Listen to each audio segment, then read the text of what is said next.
So I was thinking about, is there a way that I can share with you what happened for me that might make it easier for you to see how this works? Okay. For many years, going back to when I was in my late teens, early 20s, I had this interest, attraction. Even before then, I remember when my mother used to go and take me with her in the supermarket. They used to have these weekly, this book collection on the Bible. And every week when you went to the supermarket, you bought another edition, another book until you had the whole collection. And I used to really make my mother buy that for me. I was really interested in the Bible and these teachings, these spiritual teachings. I don't know why. Somehow there was an attraction there. I don't know, I must have recognized something. But when I got older, in my late teens and early 20s, I started reading Alan Watts, and I took LSD, and I've had these experiences, these intense experiences.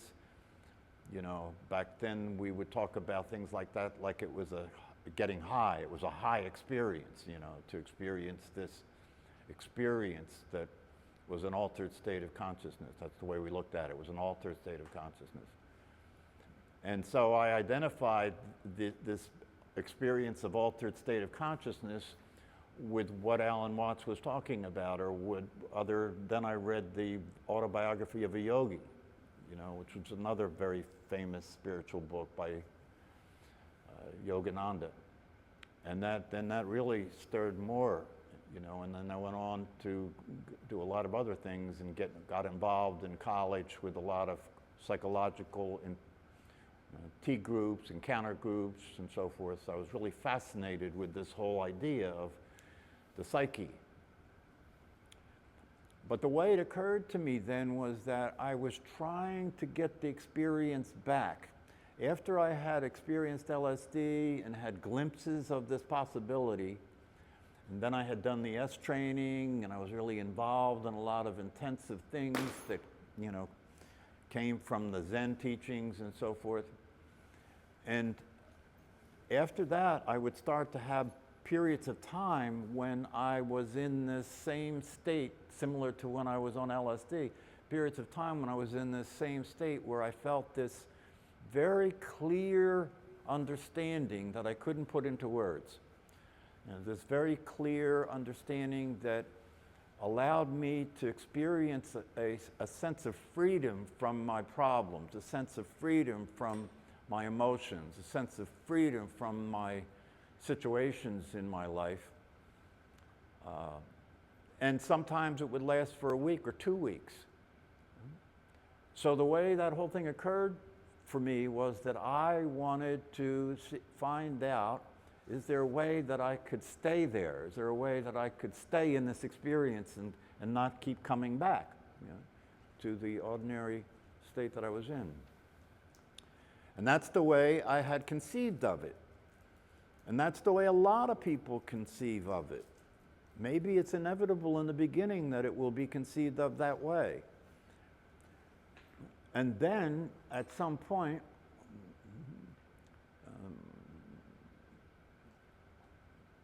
something happened.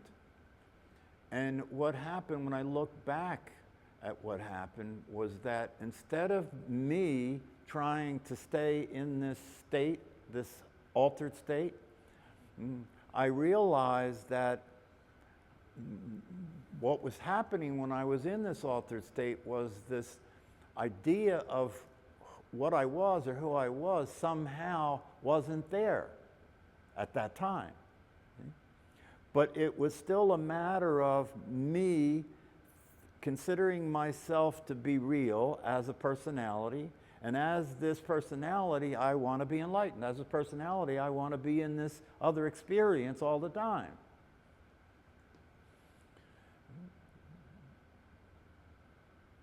And it never occurred to me that the thing keeping me from having this experience all the time was the idea that I was a personality that was having the experience. And when that stopped, when that stopped, that when the realization got through that I was not a personality, and that there was no me who was trying to be enlightened. There was no me who was having that experience. The experience was the absence of that me. Experience was the absence of that me. And then what happens, see, when it occurs to you that way, what happens is that you don't believe that you have succeeded in realizing enlightenment, because when you're in that experience of freedom, right, and without understanding that that experience of freedom is because of the absence of the personality, right, not because the personality is experiencing anything, it's because the personality somehow isn't there anymore, right? When you're in that, and then something happens that triggers some kind of reaction, some kind of disturbance, some kind of mental state, some kind of emotional state, right? And when that happens, and you identify with that, right? It's like, oh, I must not really be there anymore because now I'm upset. So you see, I'm using the continual return to the existence of the personality to invalidate the truth.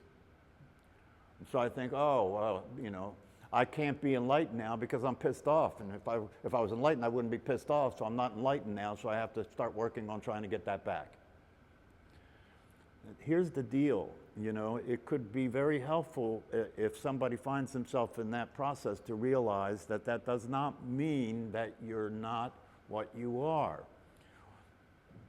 When you wake up to what you are and you experience that what you are is not the personality, if that experience is clear, if that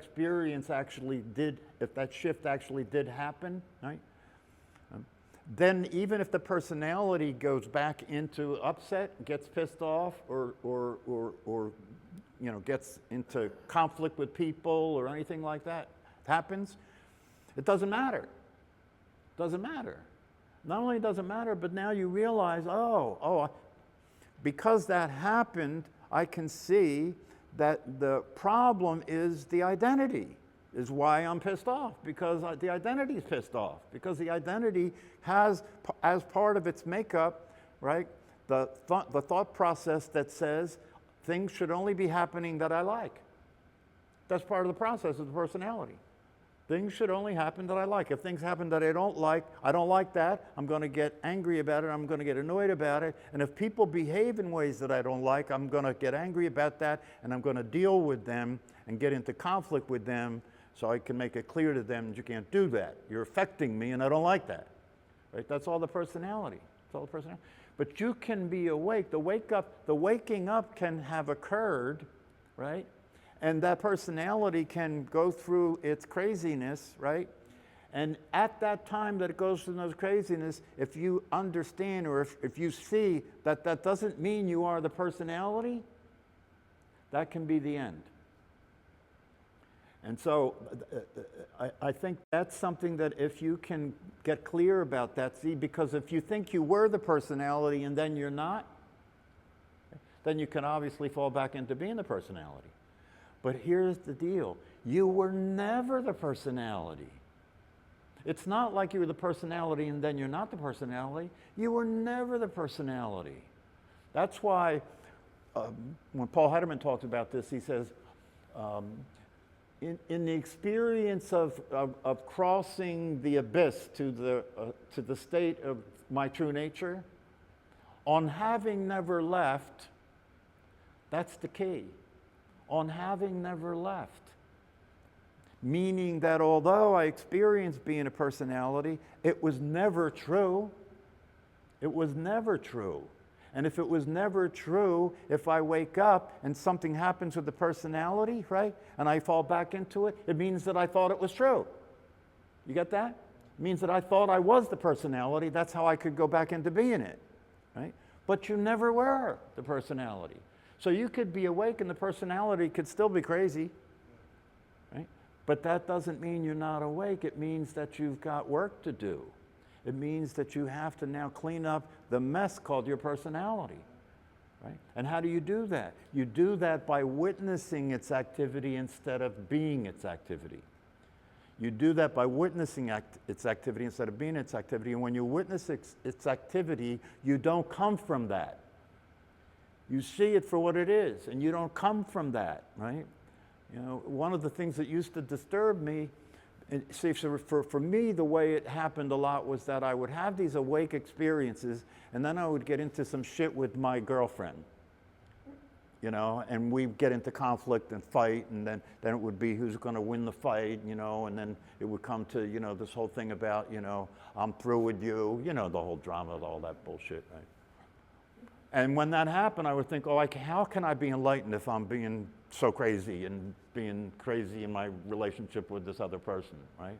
And so I would just think, you know, that who I thought I was is real and who I thought I was is crazy, and I can't get out of it. I keep getting stuck there. I keep going back there, right? The thing that ended that was when there was an awake state in which I could recognize that I never was that. I thought I was that, but I was never that. Right? So now when I relate to this other person, right, I don't think I'm falling back into it. I just see it play. I just see it play. And when I see it play, oh, this is familiar. This pattern is familiar. I've done this a lot of times. You know, I've had a lot of girlfriends. I've done this a lot of times. You know, I've even been married several times. I've done this a lot of times, right? So it's familiar. So when it came up and started to run, and I could see the familiarity of it, and I could see how strong the pull was to identify with it and to be that, right? The emotions really fuel that, really want to make you be that, right? But it didn't work anymore. And because it didn't work anymore, I didn't have to speak as that. I didn't have to behave as that, right?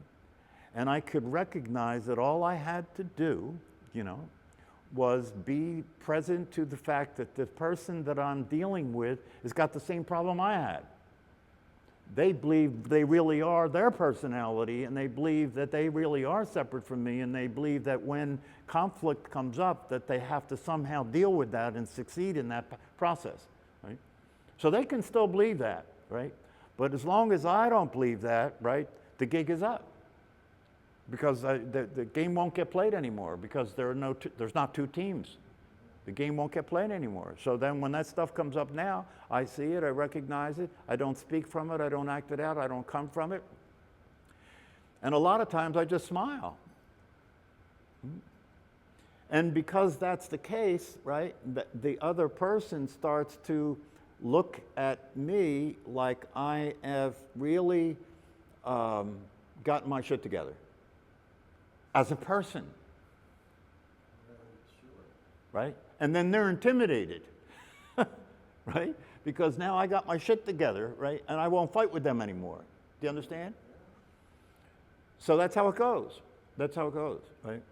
But the reality of it is, and I think as time has passed, you know, the other person has kind of gotten, they don't necessarily understand it, but they've kind of accepted the fact that I ain't who I was.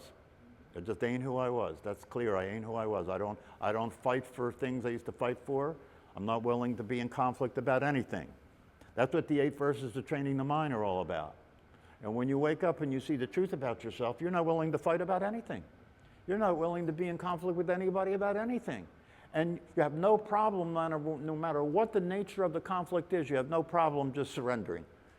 Just giving it up. You're letting the other person be right. Letting the situation just continue on without you. You're just not going to play. Okay? So these are the kinds of things that can help you get the insight necessary to not keep falling into the trap, right?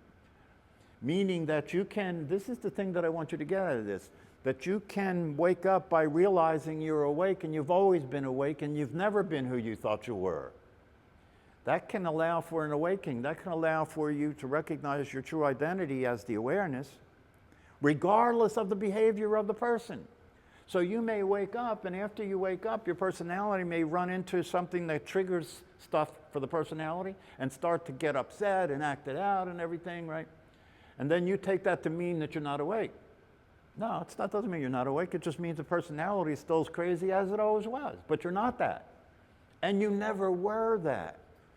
That's the key. You never were that. You can't get into this process as a personality and expect to have any success. That won't happen.